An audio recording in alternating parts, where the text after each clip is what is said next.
Welcome to the AA Sports Podcast, minor league feel with major league discussion. Here are your hosts, Alan and Alan.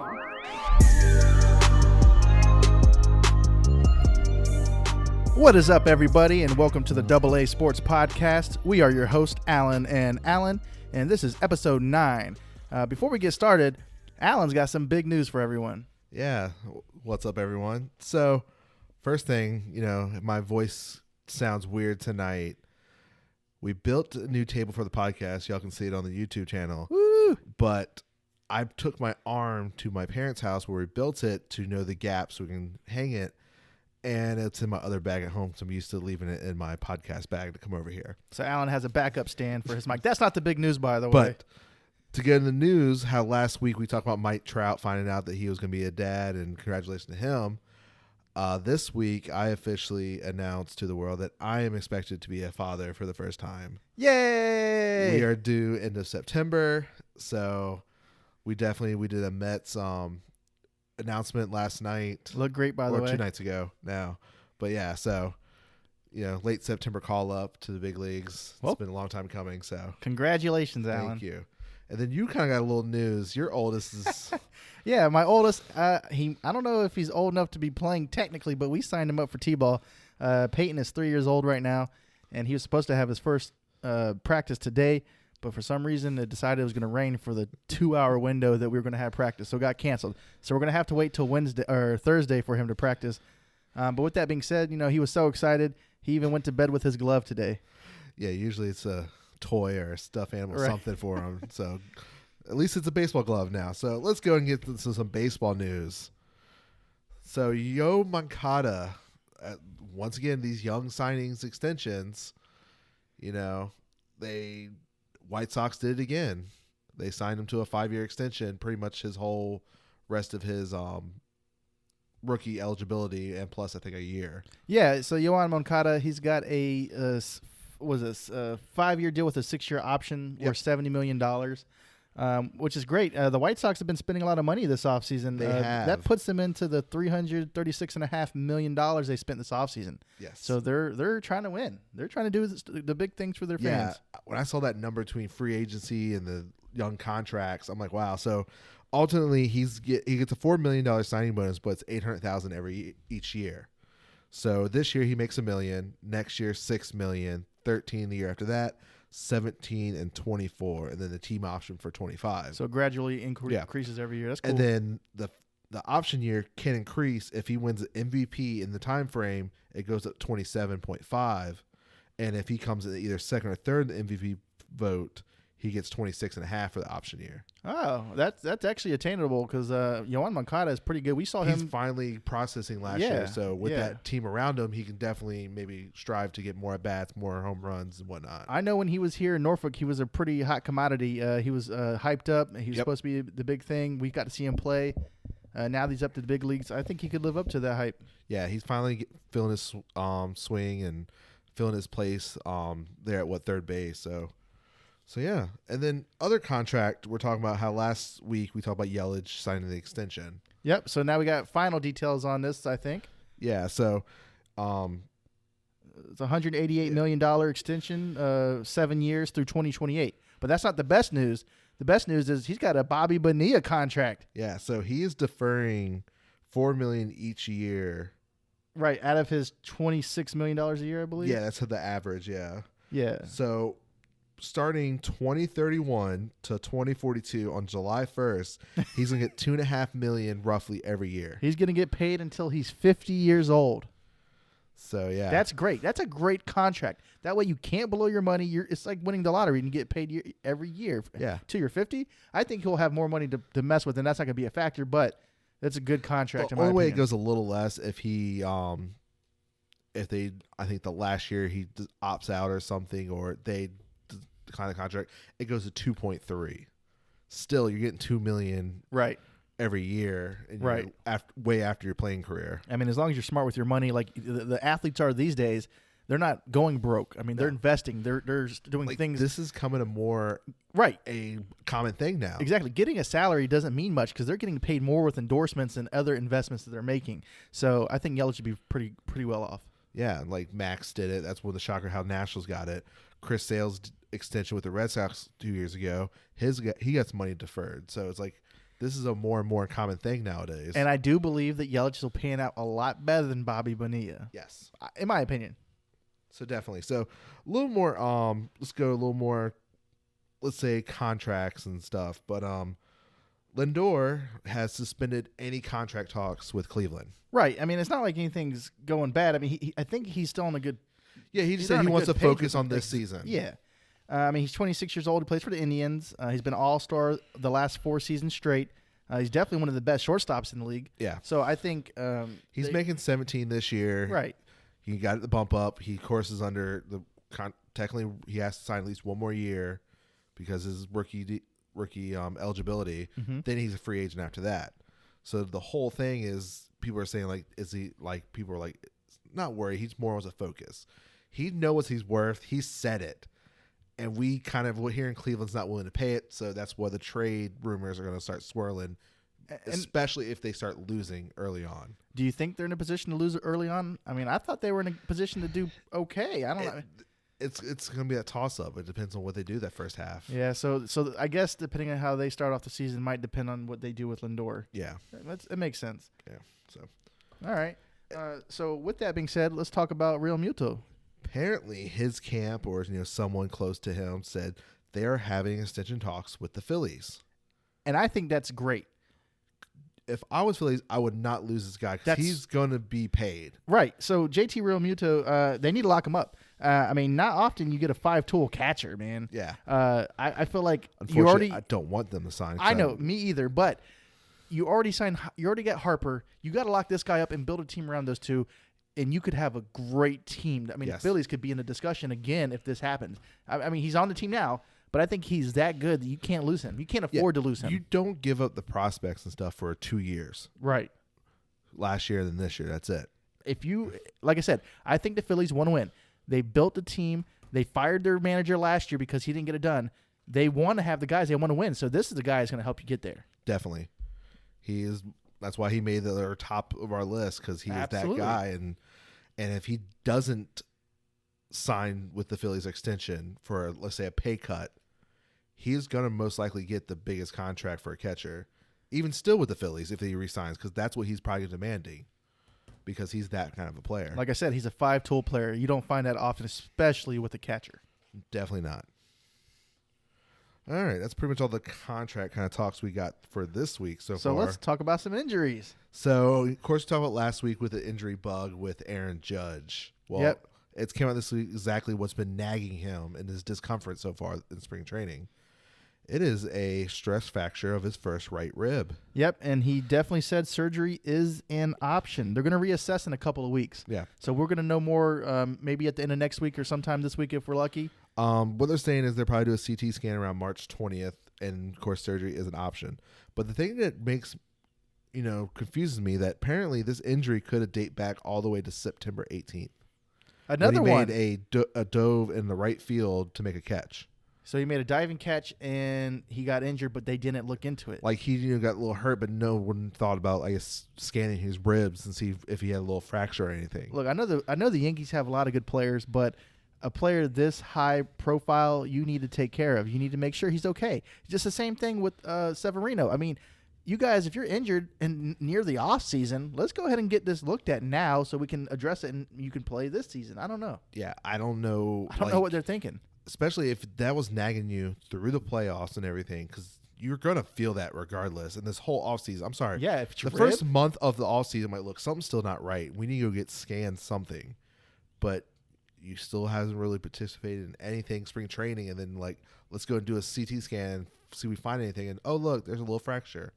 Or possibly where we'll be removing your first rib. Right. That's crazy. That is crazy for me. So.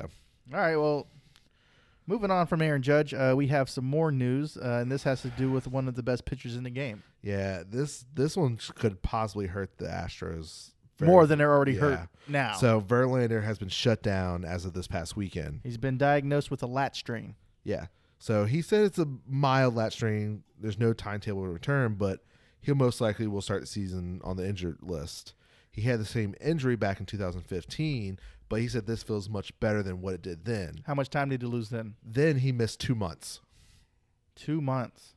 With that injury back in 2015. So if it's less, best luck, I'll say a month.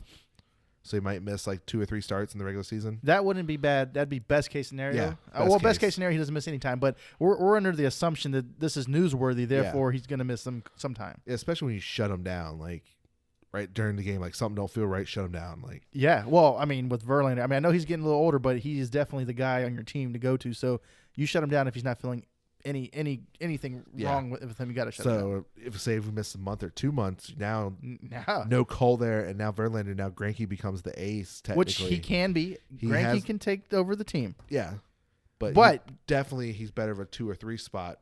Yeah, I mean, what he was. And you're counting on these innings and these games from Verlander. You can't replace him that easily. It's not because we're counting for Verlander and Greinke, not just Greinke. Yeah.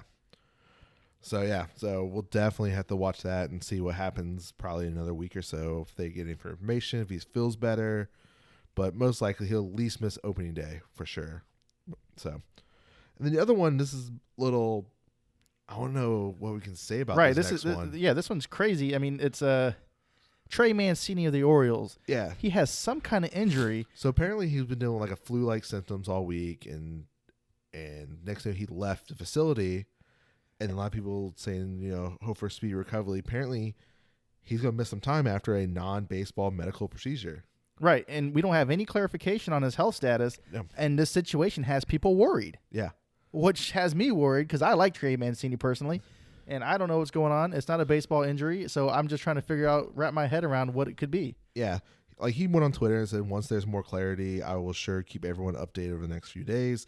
I look forward to getting healthy recovery and being back on the field soon. So I just wonder if there was a scare or something. I'm wondering what it is myself. Yeah, this is supposed to be ultimately the guy for the Orioles because he probably should have been an All-Star last year. Agreed.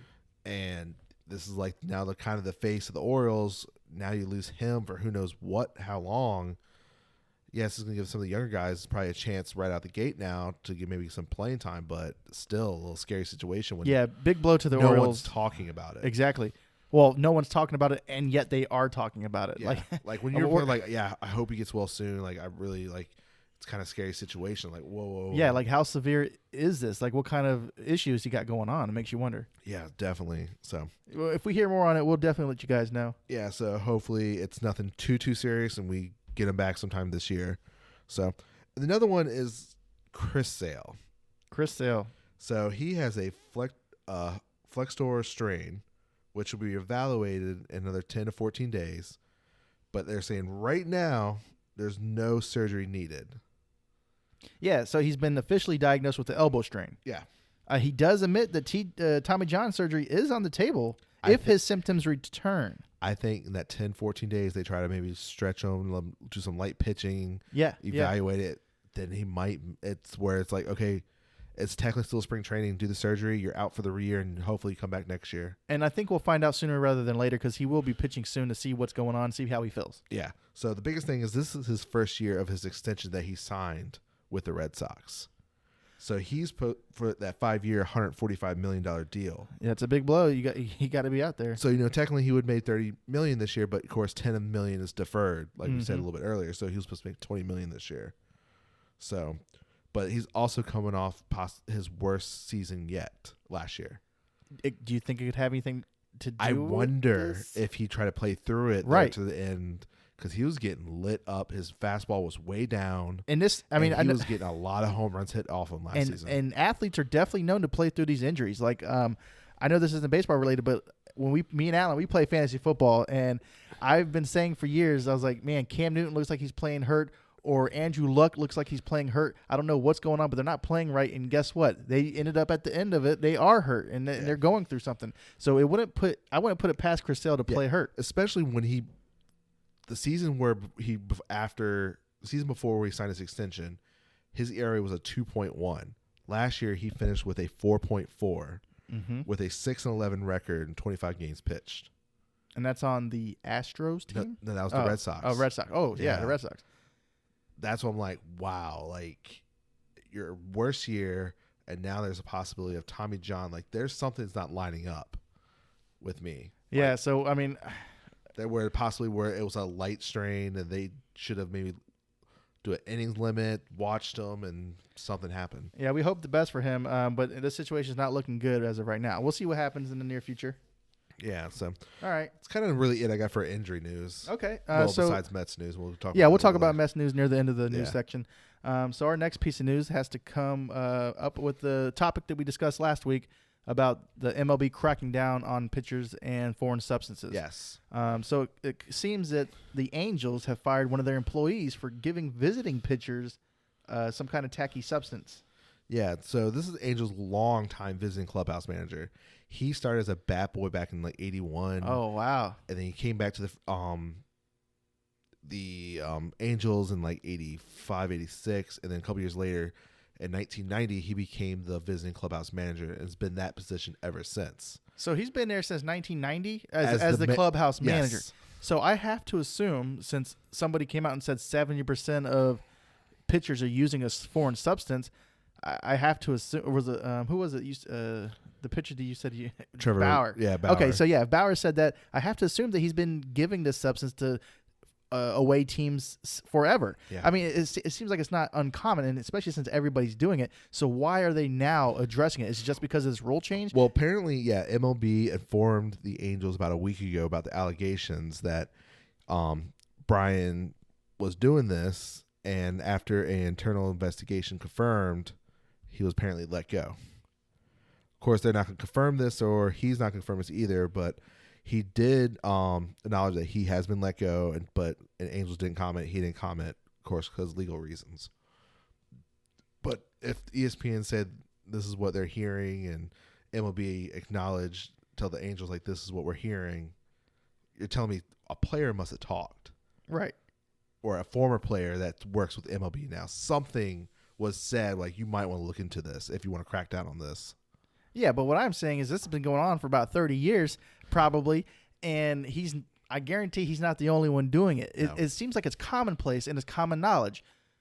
I just don't see them justifying firing this guy over this certain situation. Like they should have said, "Hey, we know what's been going on, but you got to cut it out." Yeah. I mean, give the guy the benefit of the doubt. He's been with your organization forever. Yeah. Like, so, of course, we're not going to definitely get no hearsay, but this is what people are hearing. So, Okay. so yeah. So the next is yesterday or 2 days ago, MLB show released that there are 4 players this year that have a 99 rating. Yeah, I didn't know anything about it until Alan told me. But looking at the list, I'm usually the person like, oh, wow, 99. Unless you're Michael Jordan, I don't see anybody 99. And I actually can't disagree with this list. The only one, like a lot of people are saying, is Arenado a little bit. So Max Scherzer, Mike Trout, Nolan Arenado, and Jacob deGrom are all 99 rating. Last year, only Trout was 99. Okay. Well, Trout's a given. Yeah. That's automatic. Yeah. And I would understand why last year they didn't have DeGrom as a 99 because he was the first. He's a little older pitcher, and it was the first time. He was like, what, 30 or 31 at the time? Yeah. And he had one Cy Young. Now he has back-to-back Cy Youngs. That, to me, credits a 99 rating. I don't care who you are. So, yeah, last year Trout was the only 99. Arenado had a 98. Scherzer had a 97, and DeGrom had a 96. Okay, yeah, that's pretty good. And like I said, if DeGrom earned that 99 rating, and I'm assuming it's because of the back-to-back Cy Young awards, then Scherzer definitely earned a 99 rating because he has been a beast for a while. Yeah. Like, if anything, I would have been okay with him getting like 98, like get one up. Like, Yeah. He did have a struggle there for a little bit, but hey, he's still a good pitcher, So no big deal, but some people are uproar about the Ford and Arenado. But Yeah, so anybody listening, let us know who you think, if you think they should deserve a 99 rating or not. yeah, Do you think they got it right? Let us know. all right. And then this was a little confusing. MLB posted 12 teams with the question of over under. Right. I wasn't sure if the MLB thought these teams were going to get to where, like, I don't know where these numbers came from. Yeah. But yeah, let's go through it. So the first team that they had up there was the Dodgers, winning 106 games. What do you think, Alan? They have potential to do it, but I think it's be a little less. 106 is a lot. That's what I was thinking.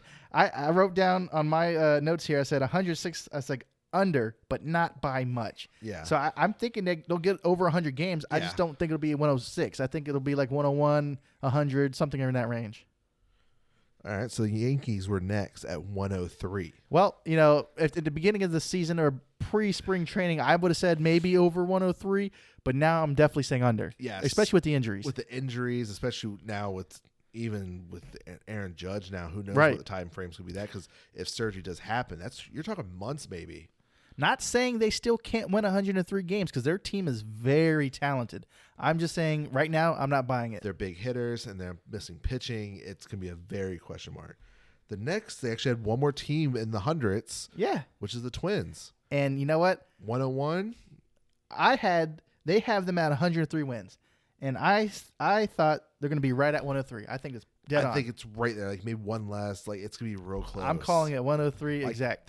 I feel like they can do 100 wins. They did it last year. Like, and they even improved. It's like they could sneak in and get that number 1 seed. I wouldn't be surprised if they won over 100 games. Not at all. Then the next one is the Atlanta Braves at 97 wins. So this one confused me because I was thinking earlier in the year they had a projection of everybody was talking about who's going to win the division and how many games are going to win, and most projections had the Mets out of all teams in that division winning the division there. Yeah, but they don't have the Mets higher than the Braves right now in wins. They have the Braves winning 97 games. I see 97 if they get a certain player to play third base. Okay. If they trade. I can see that happening. So is this possibly with that? Because their question mark at third base, I don't see that happening. Yeah, I mean, and the division they're in is very tough. The Mets are good. The Nationals are good. The Phillies are good. Then the Braves are good for sure. Yeah. I don't think they're winning 97 games. I got them under. Yeah. Next is the Oakland A's at 97. Yeah, that's a pretty interesting rating. And I'm not prediction. too far from that. Me either. I actually have them as over. Oh, wow. Yeah. I have them like slightly under like 95. I think it'd be a good number for them. Well, yeah, 95. Look, so we're both in agreement. They're going to get to 90 wins. Yeah, so I think they're going to win the division. They're going to have 97, 95. 90, 95 wins to win that division most likely, and I think they'd be comfortable. I think I have them over because I believe that they could get there. With their pitching, they're getting back from the injuries and stuff from last season. They are going to go a little better than the wildcard team they were last year. Yeah. And now with Verlander losing time, they might get that early lead and not want to give it up. I think I made these predictions prior to me knowing that Verlander is kind of injured. But I'm just saying. So then after that, which we like this next team, is the Tampa Bay Rays at 96. Okay, so yes, we do like this team. But they are in a tough division. I think they're good. I just don't think they're going to win. I think 96. 90-91 is good for them. I think they could easily hit the 90s, 89, 90, 91. I'm just not sold on that higher number at 96. Yeah. And then the next team would be the Brewers, who lost in the wildcard game last year to the Nationals at 89. Which I keep saying it every episode. I don't know how the Nationals won that game. I was watching. I was like, this is a wrap. I was over here texting like, ha, ha, ha, ha, the Nationals are losing. And next thing I know, they came back and won. It's crazy. I have the Brewers winning over 89 games. If they can put everything together, that pitching does right, and Yelich doesn't miss a beat, which I doubt he will, I'm very comfortable with that being right around 90. And any team that's hit 90 wins is a good team in my opinion. That division is going to be tough. Yeah, it is. What with the Cubs, and then who knows what these Reds is going to do. Mm-hmm. The next is our team, the Mets at 86. 86 is a great number. That's the last time we won a World Series. I want 90. Yeah, so I want over. I'm predicting over as well. I mean, 86 is a good it's a good number, but I think we were close to that last season. I think we hit about 80. I'm not exactly sure what the number was last season, but I'm pretty sure the Mets are going to be about 93 wins this year. Yeah. I'm calling it 93.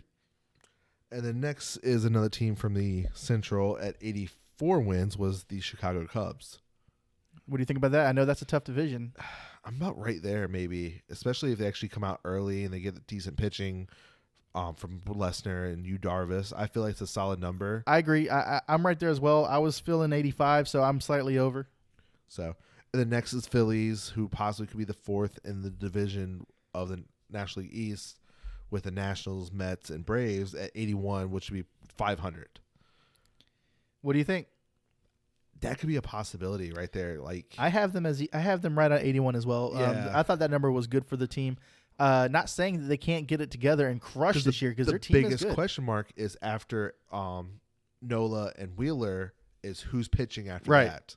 Are they going to step up? So I think that's why they went with 81. But the good news is that their team is pretty talented hitting wise, so they could keep up without the pitching to be solidified that early. Yeah, it's just I feel like it's a tough division, and I think it's the Mets' time right now. So I'm going to go with right at 81 even.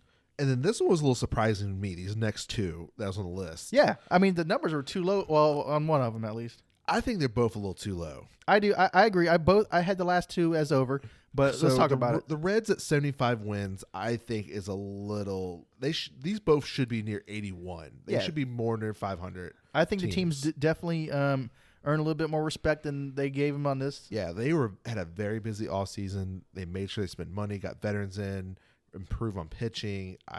This team is way better than 75 wins. Well, even more of a shock to me was the next team. Yeah, the White Sox. The last team on the list at 72 wins. Right, they had the White Sox over under at 72. I think they're easily going to be over 72 wins. Yes, easily. Like they'll I think they're going to have a wild card game. Yeah, if not absolutely. For if not the division, exactly. So yeah, we'll see what these teams actually do when it comes, time for these over under win totals for the season. So we'll keep an eye out on them. All right, everyone, welcome back. So first thing first, I guess we got to talk about this coronavirus. We're not talking about the beer.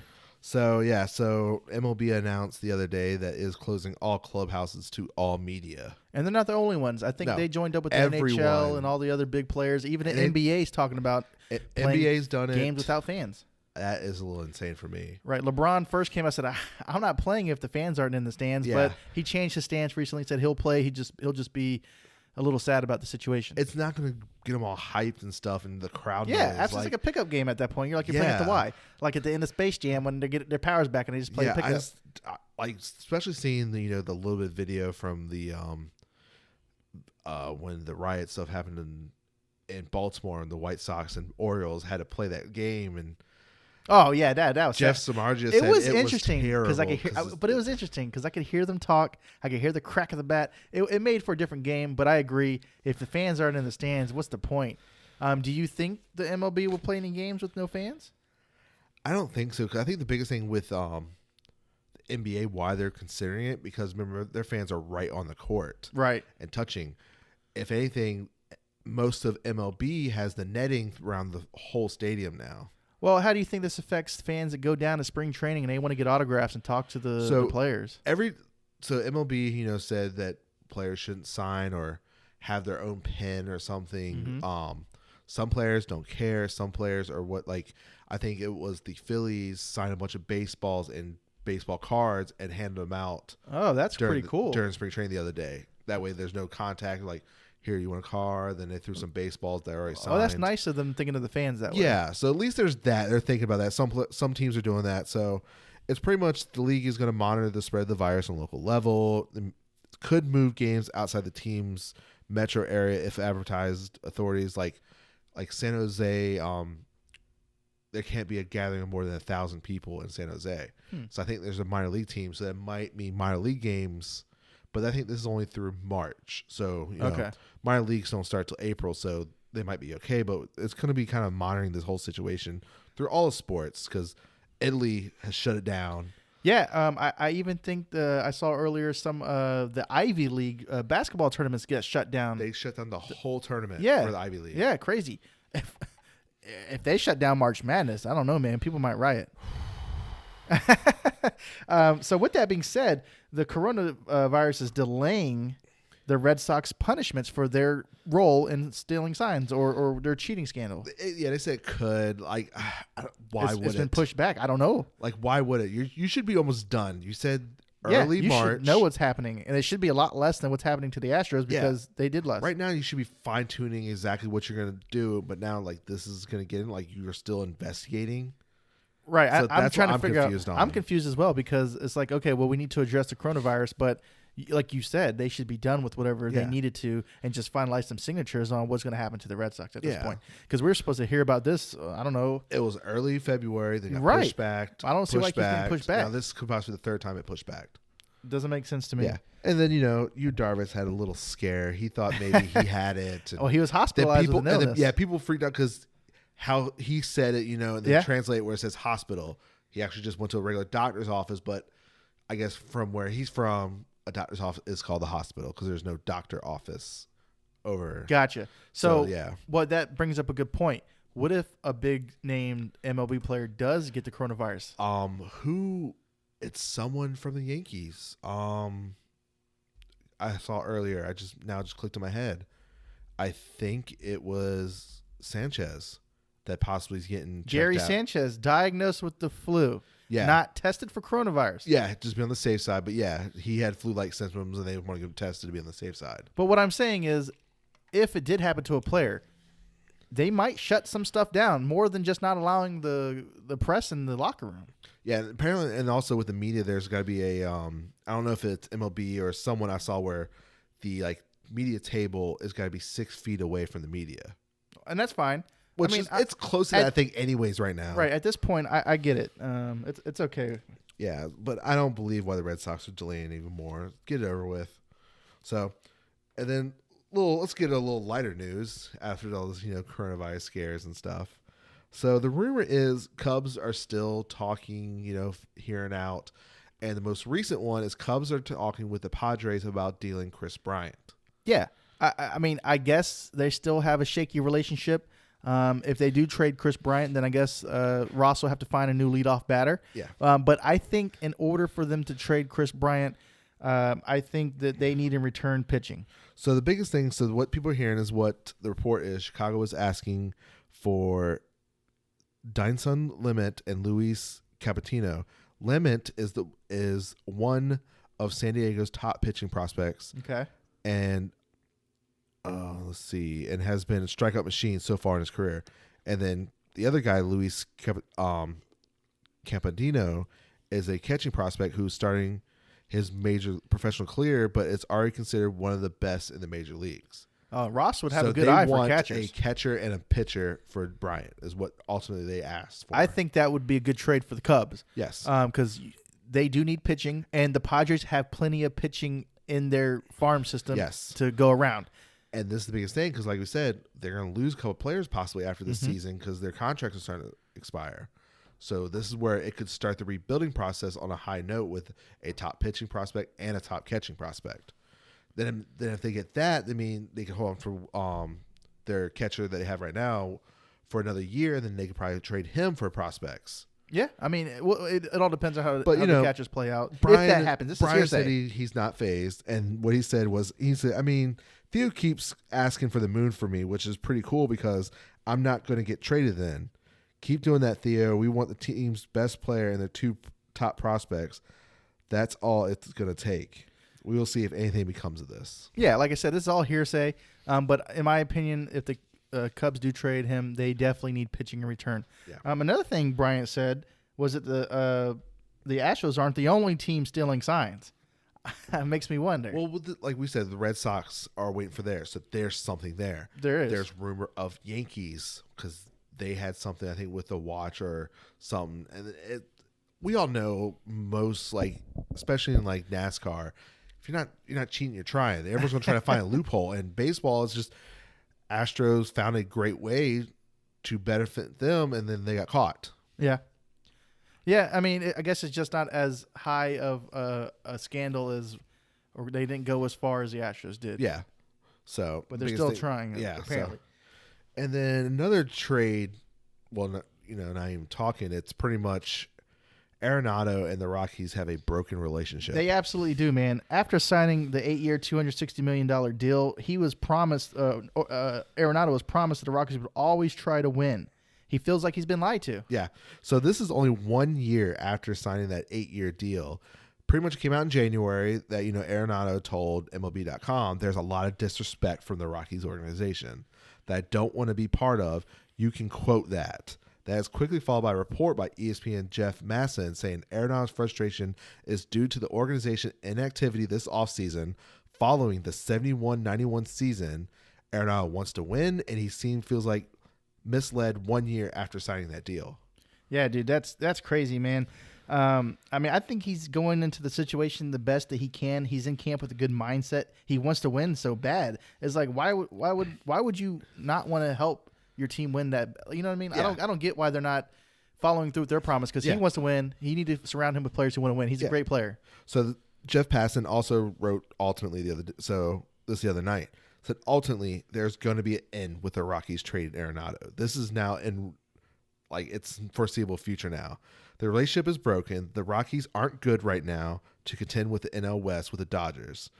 So at this point, the Rockies will drop their asking price and someone's going to pounce. Makes me wonder why they even did a deal last year. I don't know. I think they just thought it was, they want their star, and now they're realizing that this is going to be rebuild mode. I don't know. So what do you got to say about that?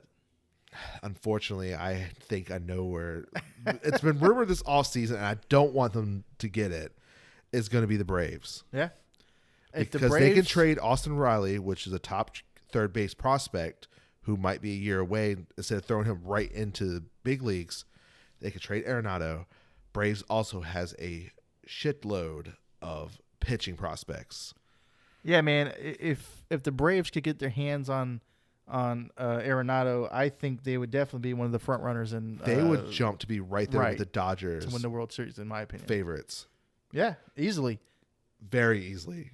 That player right there has the talent that could after turn signing around crazy. Ozuna in the outfield to kind of replace Johnson's bat, but then you put Arenado there at that hot corner with that young infield, and then Freddie Freeman over there at first base. It's like Acuna Jr. I mean, dude. Yeah, that lineup would stack if they add Arenado, and then that pitching that they got the young guys. It's going to be insane if this happens. Jeez. Yeah.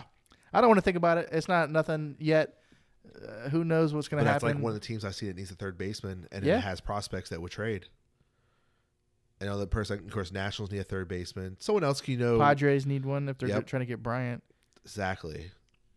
But I don't know if they want to trade the Padres since it's in division. Right. I wouldn't want to see Arenado every year. I personally try to ship him to the AL so I don't see him. But the same every could be. year. Yeah, that's true. Okay. So we'll see what happens with that. All right. Well, some lighter news. It seems like the Orioles, even though Mancini is injured, they might have something to root for. It seems like Chris Davis might be out of his funk and might have found his swing again. Man, this guy last year was straight garbage. Straight doo-doo. I would say almost the last 2 years. What was he batting like? He was having Tebow numbers. I think he batted like 168 or something like that. It was something terrible there. Oh man! And then unfortunately, he has that contract, so it's like you kind of got to keep him up and eat the money. And that's what every team should fear is when you pay somebody like this and they cannot produce to save their life. Anybody else would have been cut, would have been sent down. But you're paying a guy, you got to play him, you got to do something with him. But it looks like in his spring training, this is my notes were taken a couple days ago, so it might have changed since then. But he's had 5 hits and 9 at bats with 3 dingers. Hey, it sounds like he's not going to start the season 0-54 this year. Yeah, the biggest thing with him is the strikeouts always. Always strikeouts. He's go big or go home. Yeah, so, but, with Trey out, if this bat comes alive, he can try to give some. I think the bat would come more alive if Trey was on the team, helping him, feeding off each other's energy. Yeah, if someone else steps up, that kind of fills Trey's spot maybe a little bit early. I don't think that's going to happen. But, yeah, it's going to be a long season for that Baltimore team. So we'll definitely see if we can keep it up and don't start the season, 0-54, man. Dude, I can't even fathom that. So, all right. So now it's our favorite time of the show. We talk about our Mets. Let's go Mets. Let's go Mets. So first, I want to talk about the starting pitching. I saw a stat line that someone posted the other day, so I want to see exactly where it's at now. So I looked up the numbers, but the other day, I had it right. Oh man, did I delete it? I might delete it now. Oh no, here it is. So this was as of this past Friday. So the Mets 6 starters as of Friday had a 28 and 2/3 innings pitch, only 20 hits allowed, 6 earned runs, 7 walks, 28 Ks, which comes out to a 1.88 ERA. Of course, since then has been a little different, but I broke down all 6 what their stats so far this spring. All right, so DeGrom's only had 1 outing. I think he post pitch tomorrow, but he's got a 0 ERA. I think his 0 ERA in his 3 innings pitch. Okay, so Waka has 7.2 innings pitched with a 1.17 ERA. Matz is right here with a 6 innings pitch with a 1.5 ERA. Yeah. Rick Porcello got a little today, but he has 10.2 innings pitched with a 2.5 ERA.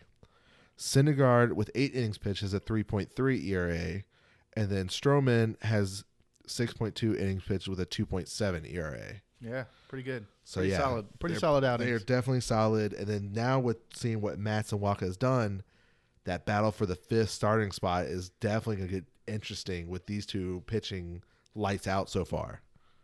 Right, which has me saying again, like, are we going to trade somebody? Are we going to keep 6 pitchers? What are we going to do? Or are they going to do like people are hearing where it's depending on who they're playing that day, someone's going to pitch the starter. That'll last for a little bit, but I don't think that'll be feasible all year long. No, I don't think so either. So, all right, well, we'll see what they do with that. So yeah, and then Cespedes has taken a big step towards returning to playing some spring games, or possibly returning to the big show come opening day. Yeah, my only thing with Cespedes right now is that he's only appeared in simulated games so far this spring. I'd like to see him in a real situation, put him in a game, get him a couple of bats. I'm not sold just yet. Yeah, so on February 23rd, he thought that he would be ready for opening day if he continues the process. Well, he took another big step forward.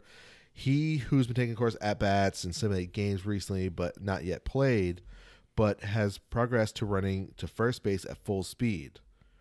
In order to return to games in the outfield, Cespedes will have to first have to show that he can run the bases at full speed, run and cut in the outfield at full speed before he sees gameplay. But at least he's now running full speed at first base, so we'll probably say the next couple of days we'll probably start running around those bases and then taking more outfield drills probably. Okay, well, that sounds good. That sounds hopeful.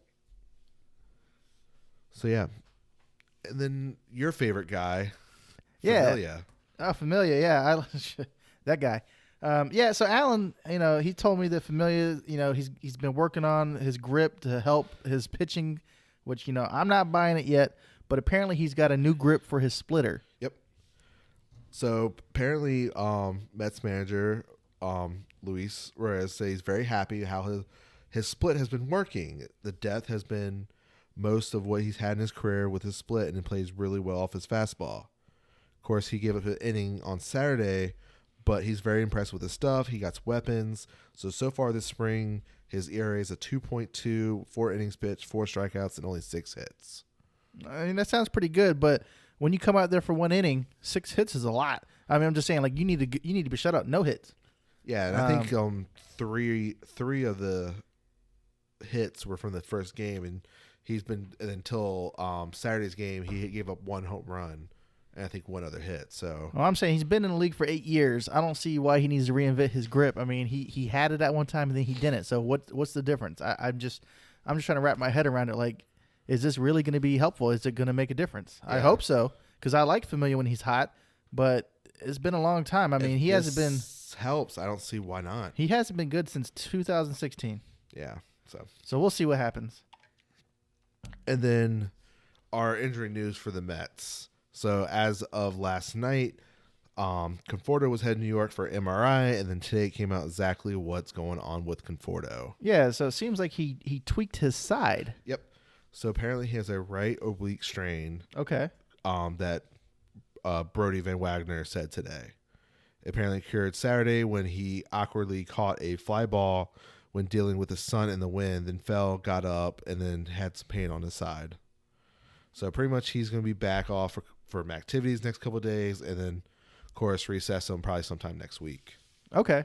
All right. Yeah, I mean, the more we hear about Conforto, I hope it's great news. We'll let everybody know, but keep our fingers crossed. Yeah, because I looked up what roughly a baseball oblique injury costs. Yeah. It's 6 to 8 weeks. And I don't think we can afford that either. If that's the case, does Mets sign someone, or do you have enough people to replace him? I think if Cespedes is as healthy as you say he is, we have more than enough. And if J.D. Davis can get healthy, I don't know. There's just a lot of. So what some people hear is where they can technically play Nimmo and right. Okay. And the guy we got from the Astros, God, why am I drawing a name blank? We traded for him. He's more of a center fielder, defensive guy to replace. But he ultimately plays center field every day. Jake Marisnick. Yes. And then, of course, JD Cespedes. I think we have enough to cover, but it's kind of hard to replace Conforto when he's that good. So Yes. that's my only gripe is And that then also he's a big name guy. we do have Dom Smith. We do. Who Has been kind of playing a little bit outfield because first base is I'd now set him in locked right. up. I'd set him in right field. I don't know if he can. He's that mobile. He's a pretty big guy. I know he Yeah. might have lost some There weight. might be a but- few games where he can play right field and Yeah. stuff. So Well, another thing that we didn't really have up here to talk about, since spring training started, they started making cuts. Tim Tebow got sent down to the minor league camp. yeah. I know the Reds cut 11 players today. Were there any big names that you recognize that got cut that you wouldn't talk about? Or Not really. It's Especially more for of the your Mets camp? typical, some of the younger prospects who's their first camp. It's like, okay, it's time for you to go. get some more playing time Yeah. down there? Okay. So nothing really too big. Tebow, I think, is the biggest name. More so be this week when some of the other prospects who are like right there, AA, AAA, will probably come down sometime this week. Oh, another thing that we need to bring up is that the Mets are going to retire Jerry Kuzman's jersey this year. Yes. Finally, Uh, another jersey number. Yeah, so number 36 is going to be retired on June the 13th. He's the winningest lefty in Mets organization. He won 140 games with the team. He's finished his career with 222 wins, 209 losses, and his ERA is a 3.36. Yeah. It's kind of surprised because we thought the next number that would be retired would have been the captain's number. Yeah, At number 5. With this one came out of kind of left field. right. I mean, he was a two-time All-Star, part of the Miracle Mets in the 1969 World Series team. He's going to be the third player jersey retired by the Mets following Tom Seaver and Mike Piazza. Yeah. So that's good. That's good company. Yeah, like it's been very rare. Now we had Piazza, which was well given. And this one, we're like, I guess the next one, since they really haven't given out much jersey retirement, it's probably going to be David Wright's. And then this one's like, oh. Yeah, well, where'd that come from? Yeah. I mean, yeah, me and Alan, our generation, Mike Piazza was the guy. Yeah. He's the man. That jersey definitely need to be retired. But the next guy up, in our opinion, is absolutely David Wright. Yeah, everyone's waiting, and I guess we'll probably have to wait till next year. I'm sure it'll happen. Yeah, it's eventually going to happen. So, and I think it'll probably be the same time when maybe they'll decide to induct David to the Mets Hall of Fame. Yeah. Then it'll probably happen the same year. Like, it'll probably be that weekend. It'll probably be a whole weekend celebration kind of thing. So it wouldn't surprise me if it's next season or season after. Yeah, definitely sometime soon, very soon. Yeah. All right.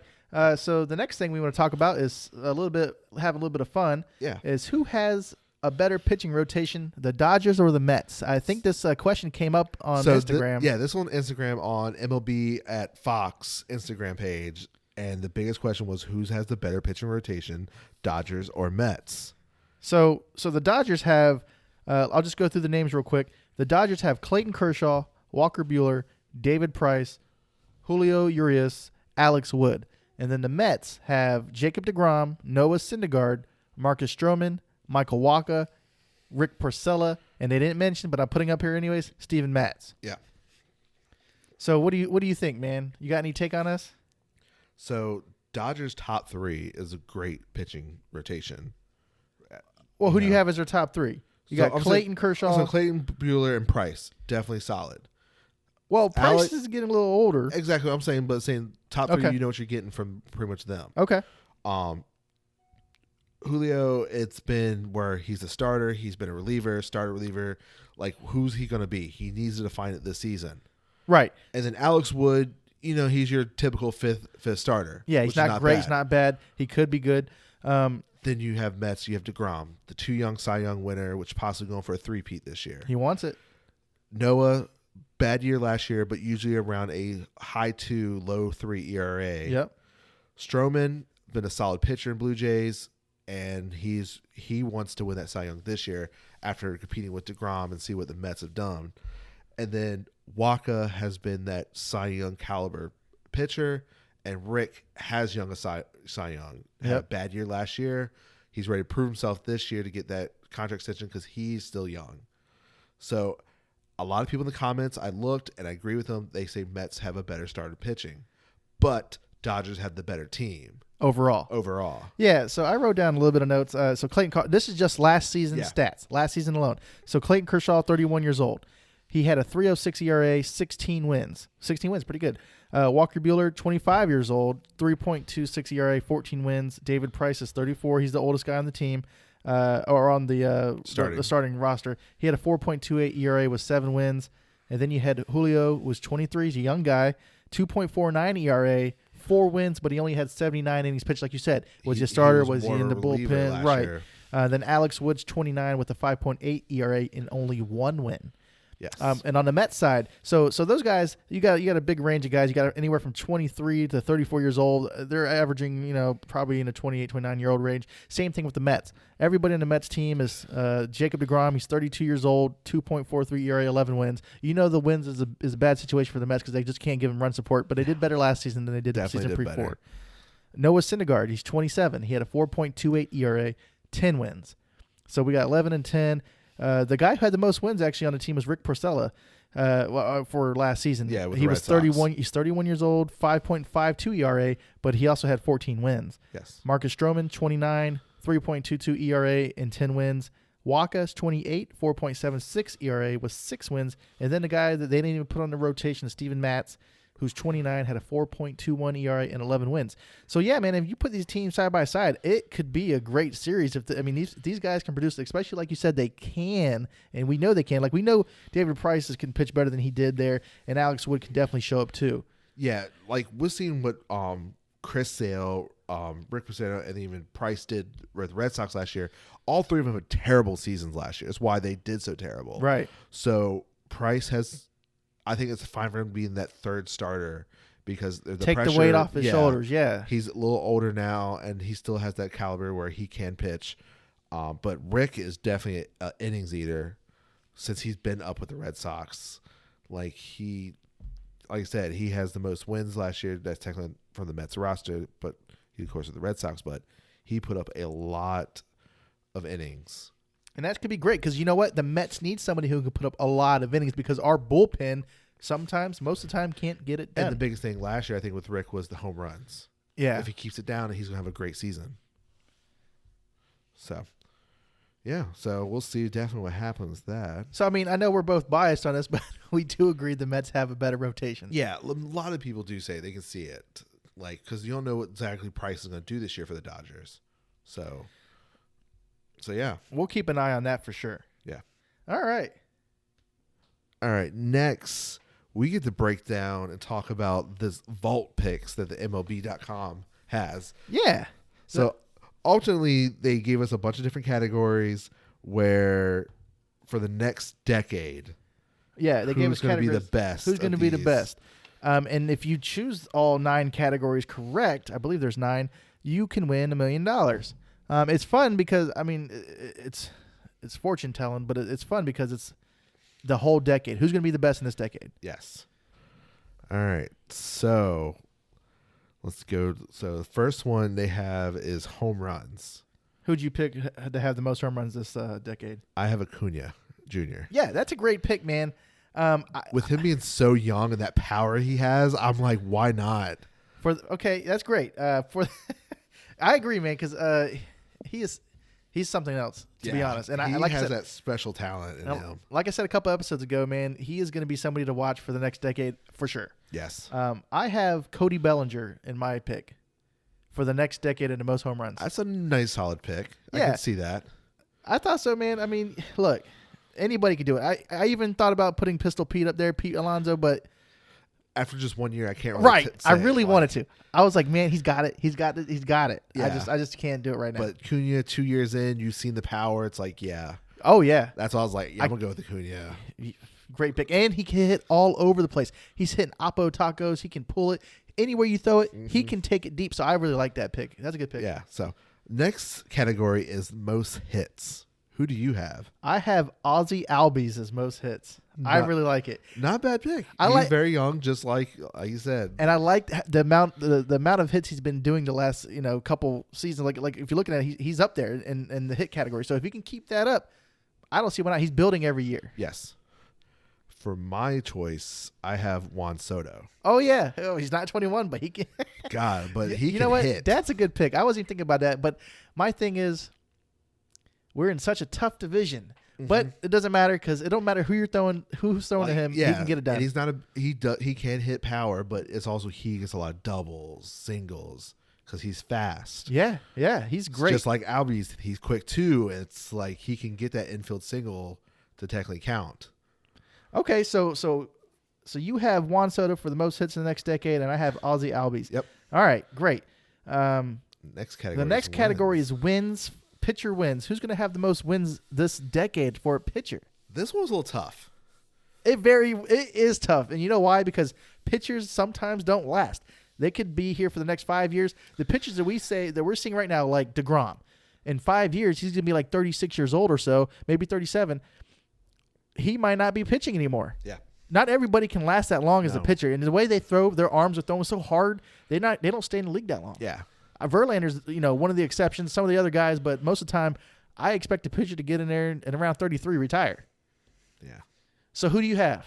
I have Jack Flaherty. Yes, I don't have him as my pick, but I went through about 3 guys. And being his rookie year last year, I'm like, okay, if he can create this, he can be that guy for the decade. I was really torn on this. I really like Jack Flaherty. That's a great pick. I was thinking, man, who is a young guy that's probably just got drafted, that's going to be up in the league in 2 years, and all of a sudden he's just going to crush it. We might not even know who this guy is. Yeah. But as I was going through the young guys and the old guys, I settled on Mike Soroka for the Braves. He was up there in my top 5 to possibly do it because he is. I think he has very young stud. It, man. He could do it. He was right there with Jack Flaherty and DeGrom last year for the Cy Young vote. Like, it would not surprise me if he can get it this year or next year. And the reason I have him as most wins is because he's young. He shows that talent is great, and the team is built as a young team, and they want to stick together that long. So I feel like if that team can stick around and he's their pitcher and he's not getting injured, he might do it. Yes. That's I really like that pick for myself. So the next one is another pitching category. It is most strikeouts for a pitcher. All right, strikeouts. Who do you have? I actually have the guy that you just picked prior to this category. I have Jack Flaherty. Okay. I think his strikeouts are there, man. Yes. They are there. And I think, like you said, he's a stud. He had a great rookie season. I don't see why he can't keep that up. Yeah. So my pick is Garrett Cole. Oh, yeah. Garrett Cole, that's a great pick. Because he put up 300 this year. If he can keep close to that for a couple of years, he can get it up there where no one can really keep up with him. It depends if he can stable it. Right. I definitely had him in mind. I'm just thinking he's a little bit older. Yes. So the whole decade is a long time to go. And I think ultimately it's got to be his whole down. contract. Yes. Right. But if he can keep 300 for 4 or 5 years, he can build up a giant lead. That's true. Compared to something like DeGrom and stuff, or just over 200. Right, and see when I'm thinking of for some reason when I'm thinking of these categories and I look at the older pitchers, I'm thinking like in my mind I'm just seeing Bartolo Colon. So I'm thinking like you say, like you say Garrett Cole, right? And he's like, yeah, he's crushing it right now. Yeah. But I'm thinking once he gets a little bit older, he might lose a little bit of pep in his step. He might be like that Phillies pitcher. I can't remember his name. He's an old guy that we really like, but he used to strike people out. But now you're throwing like mid 80s, and you're just finding the corners, and you're just getting solid ground hits for outs. You're not striking them out anymore. I think that could happen. Yeah. But we'll see. Yeah. So the next two are team categories. All right, team categories. So the next one is most team wins of the decade. Who do you have? All right, man. It hurts me. It really does hurt me to say this. But I just can't imagine out of any of the organizations, this team is not going to go with a bad team ever. So I have the Yankees. I can't. Every year they put together, they throw money into it. They get the team together. They always get wins. I think in the next decade, the Yankees are going to have to be up there in the conversation. That's not bad, a solid pick. I thought you were going with the same pick I had for a second. But no, you didn't. I picked the Braves. I knew you were going to say that. I really like the Braves. With that young pitching, that team around them. Yeah. It hurts me to say that. I won't surprise me if this Braves do not go away anytime soon. I was really close to saying the Braves, but I didn't want to jinx our team. Yeah. But yeah, man, I just from years past experience, if I have to pick a team for a decade that's going to get wins, I'm going to go with the team that I know is going to pump money into it. I know they're going to care. They're not going to pull a Rockies situation. They're going to be like, hey, what are you talking about? Lose? We don't lose. We're in the pinstripes. They have like one bad season for like a decade, and then they're like, oh, we're about to spend a bunch of money. And that's why I feel very solid with the Yankees. I like the Braves pick. I just don't know, are they going to be the same team after 4 or 5 years? Yeah, the biggest thing is, are they all going to resign, stay together? But and they don't have the budget the Yankees have. They might in the future. I don't know. It's just this is how I feel about that. Okay, so the next category is World Series titles. Who do you have? I have the same team. I have the Braves. Wow, Alan, man, getting all this bad luck over here. But I just don't see if they can put that team together with those. How can they not win, right? Especially, my thing is if it does happen, if they do get traded Arenado. Yeah.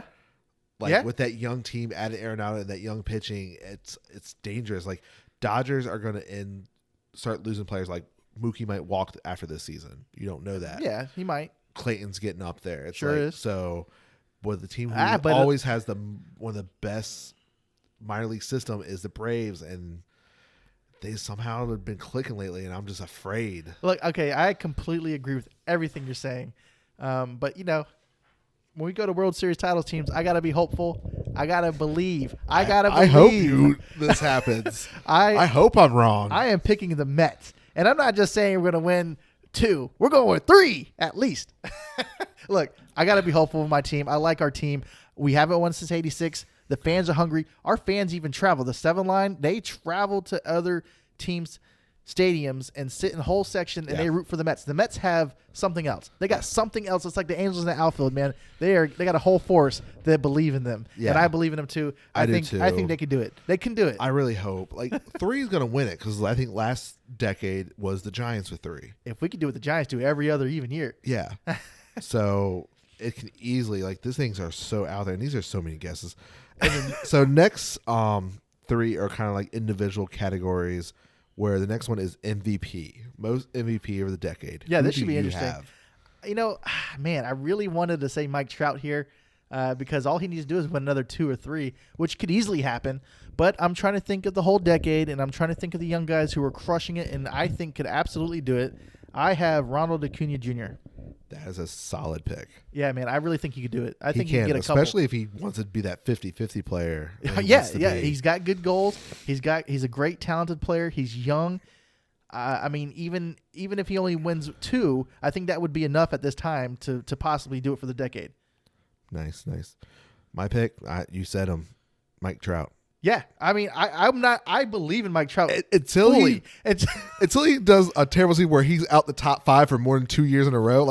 When you come up for your rookie year since you've been up here, you've been top 5 every year MVP. Yeah, no, that's great. It was very hard not to pick you because, especially when you're adding players to that roster. I agree. I'm right there with you. I think it's very hard to ever vote against Mike Trout, but he's done it so many times already. And I'm thinking everybody else is picking Mike Trout. I got to go with the anomaly if I'm going to win this $1 million. Yes, correct. So the next one is the pitching category of the Cy Young winners. I guarantee we have different ones here. Okay. There's so many pitchers. There's so many pitchers. So many young pitchers who we think can win. Right. So this is my dark horse because I'm thinking, like I said, I have a stigma with pitchers who are 30 years old and picking them for a whole decade. Yeah. So I'm going with Mackenzie Gore. He's that name sound familiar. He's a prospect. I mean, he's on the Padres. He might be having a little rough outing in spring training, but I think he's going to be the future. He's 21 years old, 6'3", 195. Dude can throw the ball. We'll see what happens. Yeah, that's not bad. Dark he was a third overall pick in 2017. Okay. I mean, he's got it. All right. My pick is a guy I said earlier about wins, and is Jack Flaherty. Yeah, no, that guy has it all, man. Yeah, if he puts what he did that second half into multiple years, year after year, we'll have a DeGrom situation where he might not get the most wins every year, but he's going to put up that 2 ERA and get your team close. Yeah. So, yeah. And then the last and final category is most All-Star games. All right, so for the most All-Star games this next decade, I believe Mike Trout will be there every year almost, but that's not my pick. I mean, so I think, again, I have him in one of my other categories, Ronald Acuna Jr. Yeah. I think he'll be there the next decade straight. Yeah, I can see possibly that. The biggest thing is outfield is so tough. It is, but he's that good of a He player. is that good. Just like Mike Trout. He's in the outfield. I think he'll be there almost every year, too, until he's not. That is my pick for mine is Mike Trout. right. Because I figure 10 years of Trout, why not? Why not? Dude, I It'd would be very love- close for him to do all 10 years. It won't surprise me if he does. Look, man, I would love to see Trout there every year. But like I said, I have to go against the grain. I know I'm Yeah. probably not the only one to pick Acuna Jr., but No. he, in my opinion, he's young. He's great. It could happen. Yeah. So that is our pick. So then we decided MLB.com asked a couple MLB players who they picked for these categories. So I'll start with Mike Clevenger of the Indians. For home runs, he does have Acuna Jr. Hits, he has Tatis Jr. This is a solid pick. Oh, yeah. Fernando Tatis. Wins, he picked Garrett Cole for both wins and strikeouts. Wow. Wins, he picked Yankees. World Series, he picked Braves. MVP, he picked Acuna Jr. Cy Youngs, he picked Trevor Bauer. And then All-Star Games, Acuna Jr. Trevor Bauer for Cy Youngs, huh? I think because, that's his old buddy from Cleveland. So let's get a non-pitcher and see who else is in here. Yeah, go through who else. All right, we had Nelson Cruz, an older player, so let's see what he picked. All right, so for home runs, he picked Vlad Jr. For home runs, Vlad Jr. That's a good pick. That is a nice pick because he Yeah. as a rookie, he almost won the home run derby. I mean, in oh my God, I've never seen anybody hit so many home runs as him. He was a beast. Yeah. I thought Pujols was out there, man. I was like, what's happening? Hits, he solid pick, Gleyber Torres. Okay. For wins, he picked Mike Soroka. Okay. Strikeouts, he picked Shane. Bieber? Yep. Oh, Wins, he did pick Yankees. World Series, he picked Yankees. Shane Bieber's a good pick, man. I like that. MVP, he picked Mike Trout. Cy Youngs, he picked Beaver.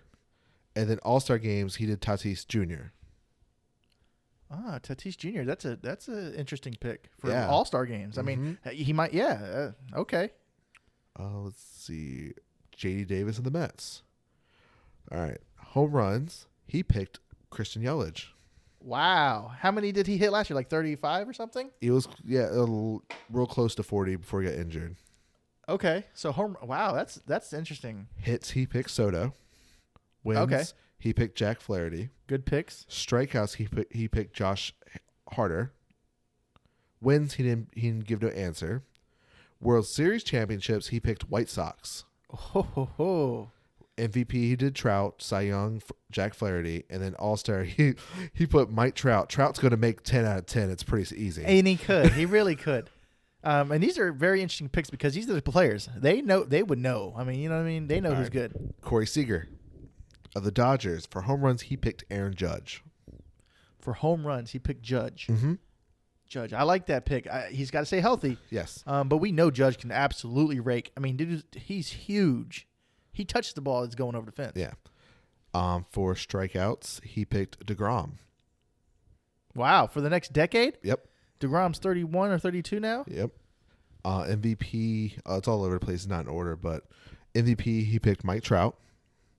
Hits, he picked Yelich. Wins, he picked Yankees. Cy Young Award, he picked DeGrom. Wow. Wins by pitcher, he picked DeGrom. Wow. He didn't give no World Series championship answer. And then All-Star game, he picked Arenado. Wow. So you're saying that he had... DeGrom for 3 of the pitching categories. That's pretty cool. Who was that again? Who picked those? Corey Seager. And he also had Yelich for most hits. Yes. And then the last person you mentioned had Yelich for home runs. Mm-hmm. If Yelich could lead the league in hits and home runs for the next decade, oh, wow. That would be interesting. And then, let's see. Let's do one last one. All right. Cole Tucker of the Pirates. Very young guy. So okay. Let's see who he picked. Who does he believe in? So for home runs, he picked Cody Bellinger. Okay. For hits, he did Tatis Jr. So it was very hard not to pick Austin Meadows, but I would go Tatis Jr. Wins, he picked Jack Flaherty, but Bieber is right there with him. It was hard to pick. He really is. Strikeouts, he picked Nate Pearson. Must be a younger guy. He said, Pearson, dear God, Pearson. I played behind him in fall league. I'm going to go Pearson 100 miles per hour hard hit right now. Okay. Well, those guys who throw hard. I don't know. Wins, he said Yankees. It's pretty hard for Yankees not to be the wins. That's how I feel. World Series, he picked Braves. Yeah, that's a great MVP, pick. he picked Acuna Jr. Okay. Cy Young, he picked Garrett Cole. And then All-Stars games, he picked Matt Chapman. Chapman, huh? Okay. So, yeah. Well, hey, guys. I mean, if you guys let us know who you pick. Who do Yeah. you think is going to be in these categories at the end of the decade leading the league? Yeah, they pulled the categories like when last decade Mike Trout wasn't even playing the major leagues yet for the last decade when this all started. That's what I'm saying. That's what I'm There's saying. going to be that player that no one thought about just Right. come up and just take over. Like the catcher that the Orioles have in their system. Yeah. If they're saying what he can do, he could be one of those players that comes in here, does the hits or home runs. We don't know because these players are so raw and talented in the minor leagues. Like, come on, Trout wasn't a high pick. Well, he was a first-round pick, but he wasn't a top 10. Yeah. So you never know where these guys are going to come from. Right. And like you said, nowadays these minor leaguers are signing deals before they even get into the majors, and they're that good. The talent is getting crazy out here. And when they get their time in the light, they actually show up like Pete Alonso did last year. Yes. So, yeah. So that's why they feel so comfortable giving away $1 million, because it's almost impossible to get this right. Which is why I'm surprised they're only giving away $1 million, because they used to they were going to give away $1 billion for the March Madness at one time. Anyways, so yeah, that's our show for today. And you have anything to add to this? I don't think so. I was gonna see if we can pull up the last decade real quick. The last decade? Do they have those stats? They might. Who? Let's see. The last decade.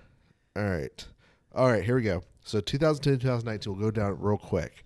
Home runs. It was Nelson Cruz. With 346 home runs. So this is from what year? 2010 to 2019. All right, so from 2010, who would have thought Nelson Cruz would have led the league in home runs?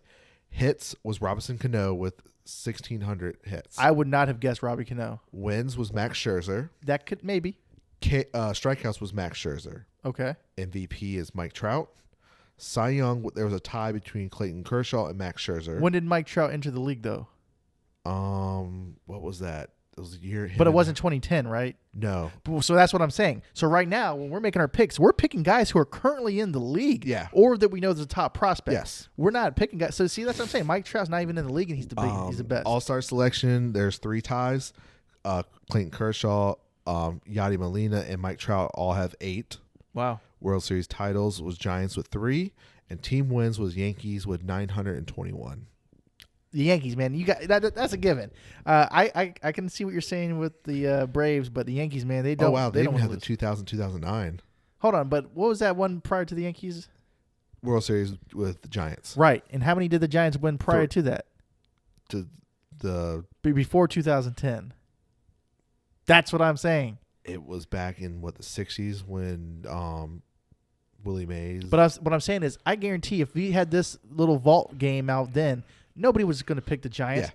So the Mets can do it. Yeah. So that's the moral and then story. real quick, 2000-2009. Yeah, this is great. A-Rod, 435 home runs. From 2000 to 2009? Yep. I could have probably picked that. Hits was Jeter with just shy of 2,000 hits. Well, think about it. Think about A-Rod and Jeter in like 98, 99. They would have been studs, and we'd be like, yeah, let's go with those guys. Wins was Eddie Pettit.